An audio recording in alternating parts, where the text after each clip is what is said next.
په هغه وخت او هغه زمانه کې د پیغمبر اسلام زمانه پورې با الله رب العزت چې کوم صدقات او قربانین او خیراتونه قبلول دا غي طریقه کار داو چې هغه وسړي داسې میدان کې غوستو د بار نه به ور رااله ور براله بس هغه قبول شو ور برانه له هغه قبول نشو بس په هغه وخت کې بخاره پته دا لګیدا چې الله رب العزت د دې سړي صدقه قبول کړي یا قبول نکړه دا خو الله رب العزت پیغمبر صلوات و سلام په امت باندې خصوصي مهرباني کړې ده یو خبره کې ستر دی پټواله دی پته نه لګي چې قبول شو چا قبول نشو چې کم کس قبول نشي هغه شرمېږي خو نه معاشره کی بل الله رب العزت د دې امت سره دا مهرباني وکړه چې ور درځي اسمان نه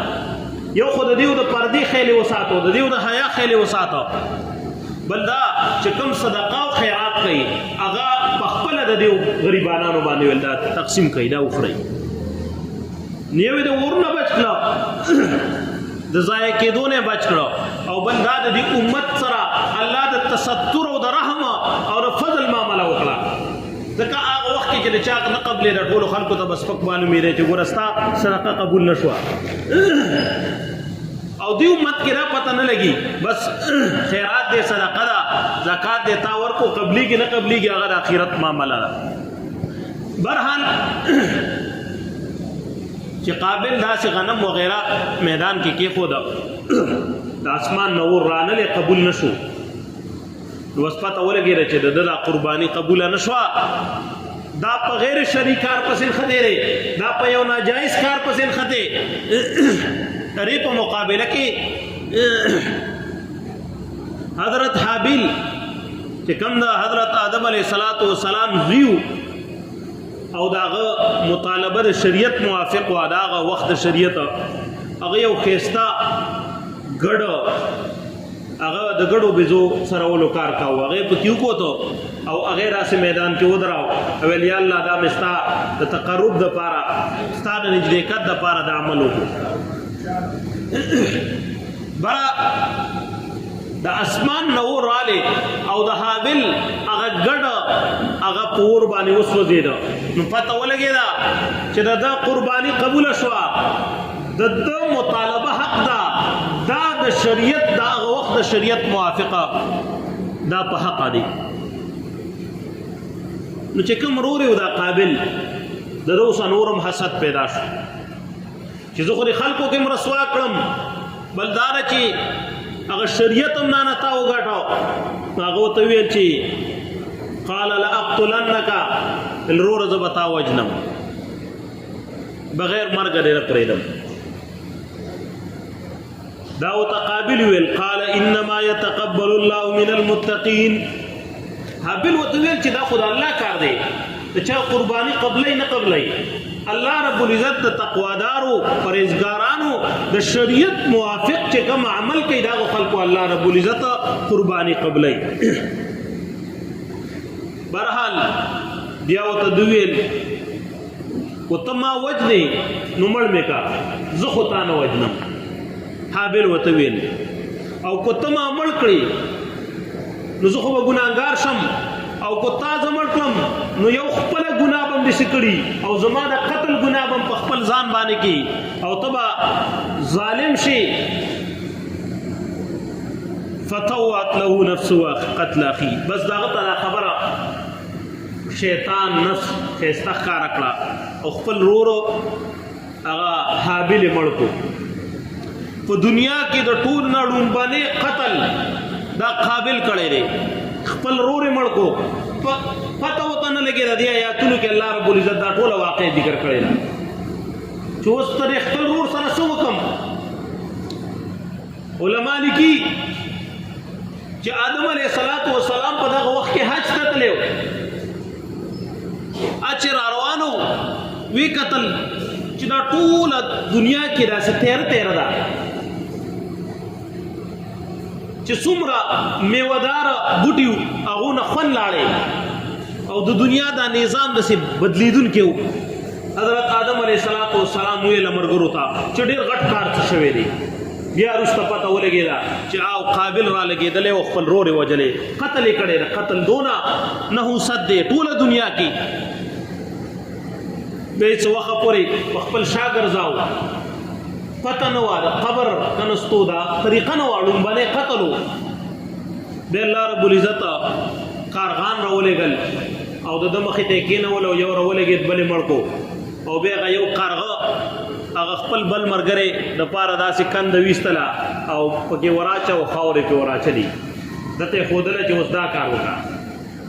هغه ویل چې اوهو افسوس یا ویلتا عجزت ان اكون مثل هذا الغراب زه د دې کارغه نه بېکاره یم چې هغه خپل رور هغه دې مړی کو په خاوره کې هغه دفن کو ویل زه به هم دا وکړم بیا هغه داسې کار وکړو خپل رور یې دفن کو احادیث مبارکو کې راځي پیغمبر صلوات و سلام فرمایي د قیامت د ورځې پورې چې څومره قتلونه کېږي په دې کې ګناه قابل ته میلاویږي څومره قتلونه چې کېږي ځکه د ټولو نه ړومبنی قتل هغه کړی و دا کار هغه ایجاد کړی و په دنیا کې مخکې چا قتل نه پیژانده برحال د دې واقعې بیانولو مقصد دا دی چې قرباني یو داسې عمل و چې دا د حضرت آدم علیه السلام چې الله رب العزت کله دنیا ته راولېږو نو د هغو بچو ته هم دا حکم کړی و پته لګي چې د قربانۍ د عمل د حضرت آدم علیه السلام نه والا تر نبی آخر زمان حضرت محمد صلی الله علیه وسلم پورې ټولو شرایو ټولو ملتونو ټولو دینونو کې دا حکم و دغه رنګې اللہ رب العزت قرآن مجید کی دا حضرت ابراہیم علیہ السلام او حضرت اسماعیل علیہ السلام او واقعہ ذکر کرے دا کہ حضرت ابراہیم علیہ السلام فلزوی حضرت اسماعیل علیہ السلام اغا دا ذبح کولو دا پارا اغا سملاو اللہ رب العزت فرمائی ربی حبلی من الصالحین ابراہیم علیہ السلام دا اللہ نے دعا وکړه چې الله مال یو نیک صالحه اولاد راکی فبشرناه بغلام حلیم الله یموتا یو بردبارا الک سرا زیر ورکو چې ډیر صابر وي ډیر بردبار وي فلما بلغ معه السعي کله چې دغه ماشوم د حضرت ابراهیم علیه السلام سره لوبو ته ورسېدو قال یا بني انی ارى في المنام انی اذبحک ویلې بچی از خوب کینما الله ما ته حکم کوي چې زه تا ذبح کم فانظر ماذا ترى تسوچو کستا سره ایرا یعنی کو ستا رائے یو کو نه زما خدا حکم دے او تم ځان سره لګه مشوره وکړه قال یا ابت فعل ما تؤمر ویلې پلا رے بابا جی هغه وکړه چې الله تعالی کوم حکم کوي چې الله ته حکم زماره ذبح متعلق کوي ما ذبح کا دغه حکم وکا ستجدنی ان شاء الله من الصابرین وی ان قریب را کو الله غاړي زبر صبر والا نه زبر صبر کوم کو الله غاړي ډیر ګران کار دی چې ته په ما چاړه راکاږي خو زه د الله نه سوال کوم چې الله مال صبر راکړي او زبان قریب د صبر والا نه فلما اسلم وتله للجبین کله چې دوی دواړه د الله د حکم تابعدار شو وتله للجبین او حضرت اسماعیل علیہ السلام پر تندی باندې سملاو چې ازماړه کې هغه هم را نشید زوی د ذبح ونادیناه ایا ابراهیم الله یمن وتواز کو چې ابراهیم علیہ السلام ان هذا له البلاء المبین یقینا دا ډېر ښکارا امتحانو وفدیناه بذبح عظیم الله یمن په بدله کې راوستا یو ذبح لوی وترکنا علیه فی الاخرین الله دا عمل ما پرست خلقو کې باقی پاتې کو په دې واقعیا کې الله رب العزت حضرت ابراہیم علیہ السلام ته حکم وکړو چې تخپل زوی حلال کا ټول جمهور مفسرین وایي چې دا حضرت اسماعیل علیہ السلام ذبیح الله بعض مفسرین حضرت اسحاق علیہ السلام لیکلي دي علما وایي چې دا ټیک خبره نه ده چې کم ذبیح الله یعنی کم ذبح لپاره ابراهیم علیه السلام خپل زوی پیش کړو هغه حضرت اسماعیل علیه السلام او دا چې هغه خوب کې ولید نو د انبیاء علیه السلام خوب چې کومي دا وحی د الله تر طرفه نه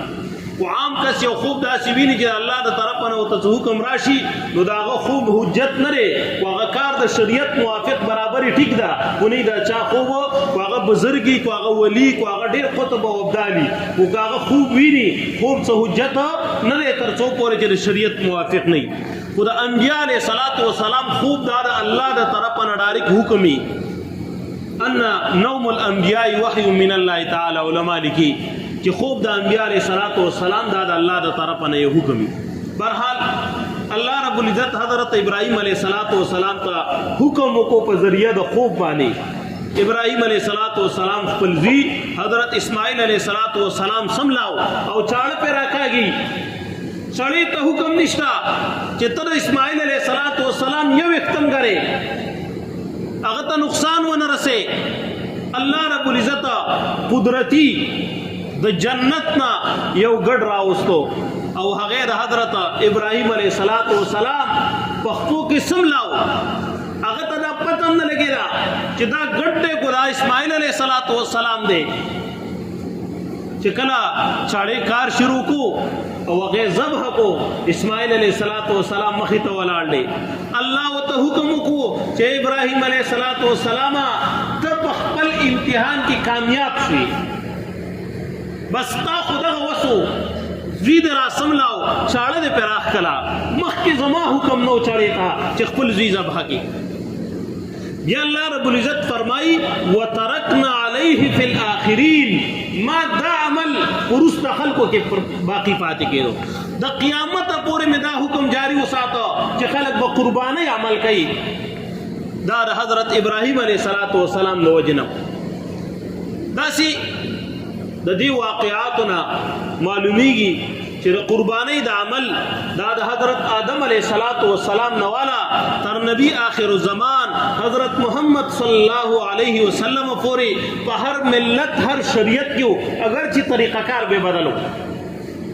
باغی په تفصیل کې به فرق هو او نفس دا حکم چې کوم دا په هر یو شریعت کې ډیر وجن الله رب العزت سورہ حج کې آیات کې فرمایي ولکل جعلنا منسكا ليذكر اسم الله على ما رزقهم من بهيمة الانعام الله وی د هر یو امت لپاره ما قربانی مقرر کړی و او د قربانی مقرریدو علت سو حکم سو ليذكر اسم الله د دې لپاره چې د الله نوم والی على ما رزقهم من بهيمة الانعام چې کم زناور اغا علی چې دا غیبانی د ذبح په وخت کې د الله رب العزت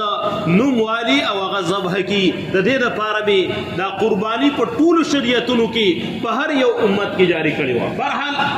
د دې خبرې خلاصه دا شو چې قربانی الله رب العزت په ټول شریعتونو کې دا حکم جاری ساری باقی ساتلو د آدم علیه السلام نوالا تر نبی آخر الزمان حضرت محمد صلی الله علیه وسلم پورې په ټول امتونو کې باقی دویمه خبره مختصر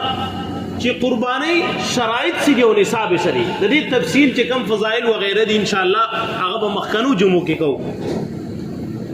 قربانی لپاره څه شرایط دي چې په هغه خلکو باندې قربانی چې کومه دا واجب ده ونی په هر چا نه را اولنې شرط دا دی چې دا به مسلمانی په غلام باندې قربانی نشته نن سبا خو د غلام تصور نشته نو چې کم آزادی ټول خلک آزادی لہذا کو چرته کې د غلامۍ دا دغه بیا راشي نو په غلام باندې دغه نشته قربانی نشته ځکه غلام د خپل مال ملکیت نه دین دا چې مسلمان به په کافر باندې قربانی نشتا ځکه دا د الله عبادت دی او عبادت د کافر نه قبلي بل دا چې دا به عاقلی په لیونی باندې قربانی نشتا یو سړی لیونی خیر صاحب نصاب دی مالدار دی او لیونی دی په لیونی باندې نشتا عاقل به بالغ به په نابالغ باندې نشتا کو هغه مالدار یو ګډی دا به بالغ بل دا چې کم د قربانی دا ورځ دی د لسم ذل حجین والا د دولسم د ماخام پورې په دې ورځو کې به دا مقیمی په مسافر باندې نشته یو سړی په سفر کې اخ مالدار دی خ صاحب نصاب دی هغه باندې قربانی واجب نه ده وی کې اجر او ثواب ته ملاویږي خبره ده واجب نه ده مقیم بی یعنی مسافر بنی او بل شرط دارے چې دا به صاحب نصابی د نصاب مالک بی فقیر غریب بنی صاحب نصاب ستوي دا یو اهم مسله ده چې دا صاحب نصاب بی نو صاحب نصاب چې د 15 چیزونو نه هغه صاحب نصاب ګرځي یو سره زر سپین زر نقد ورسره او مال د تجارتی یا د ضرورت نه زیات سامانی دی 15 ته اموال قربانی ویل کیږي یو سړی سره سره زری سره زر او صرف ځان له سره زر ورسره نو دا با 7.5 تولې چې د سره ورسره کو په هر صورت کې ورسره کو استعمالي کو غیر استعمالي کو نارینه کو زنانه کو لوخي په شکل کې او کو هر شکل کې سره زر پراتی نو پاغا چې کلا 7.5 تولا ترسي پاغي باندې قرباني واجب ده 87.48 گرام جوړیږي تقریبا دغه رنګي چاندي 52.5 تولا چاندي 52.5 تولې ته چې کله دا رسي صرف چې دغه ور سره سپین زر دا تقریبا 612.36 گرام جوړیږي 612.36 گرام چې د سره سپین زر ور سره دا صاحب نصاب دی دغه رنګي د سره مال د تجارت دومره ور سره دی چې داغي قیمت دومره رسی چې داغي 52 توله چاندي ته رسی یا د سره نقد پیسې دونه ور سره دي چې داغي قیمت هغه 52 توله چاندي ته رسی داغي قیمت یا د سره په کور کې د ضرورت نه زیات داسې سامان دی چې هغه چرته کال کې نه استعماليږي ټیک د زکات خو بنشتا او قرباني کې برا شي نه حسابي د ضرورت نه چې کم زیات سامان کور کې پروت هغه کې زکات نشتا قرباني کې باغې حساب ولې شي دا فرق د زکات او د قرباني دی چې کم چیز چرته په کال کې یا په میاشتو کې چرته میلمه د پار راغستل کېږي دا ټول چیزونه ضرورت نه زیات دي او چرته کې هغه شي نه هغه نصاب ترسي یعنی داغو دونه قیمتي چې هغه 52 توله چاندي داغي قیمت ته برابرۍ دا صاحب نصاب دی یا مثلا دا څلور مجموعه د سره څه سپین زری څو سره نغدي څو سره مال د تجارتي یا کور کی ضرورت نه زیات سامان دي دا څلور یا پدې کې دوا یا پدې 15 کې یو دوا داسي چې هغه قیمت داسې رسی چې هغه 52 توله چاندي ته داغي قیمت رسی په دغه کسبانی قرباني چې کومه ده واجب ده دا صاحب نصاب دی د دې مخ کې شرایط سره سره یو شرط چې موږ ویلو چې دا به صاحب نصابي نو صاحب نصاب دغه کسته ویل کیږي چې داغه سره په دې 15 قسمونو مالونو کې چې کم داغه موږ تفصیل وکړو سره زر سپین زر مال د تجارت یا نقد یا د ضرورت نه زیات سامان په دې کې تفصیل دارې چې صرف سره زری نور څه سره نه نو هغه یو توله یا دوه یا درې یا شپږمی واغه 7.5 تولې ته چې نه رسیدلی صرف باغې کې بیا صاحب نصاب نه ګرځي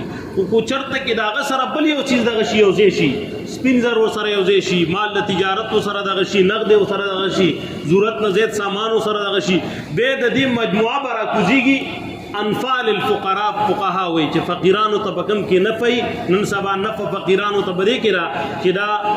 چاندي ترواړې 52 تولا چاندي د قیمت کم دی بنسبت د 52 تولا سرو زرو نو دا بیا هغه نصاب ته برابرېږي چې رچا سره دای نو دا صاحب نصاب دی او هغه باندې قرباني واجب ده ان شاء الله نور د قرباني متعلق چې کم فضائل دي نور احکامات دي ان شاء الله هغه بر روانه جمعه کې بیانو الله رب العزت موږ او تاسو له دې عمل کولو توفیق راکړي واخر دعوانا الحمد لله رب العالمين.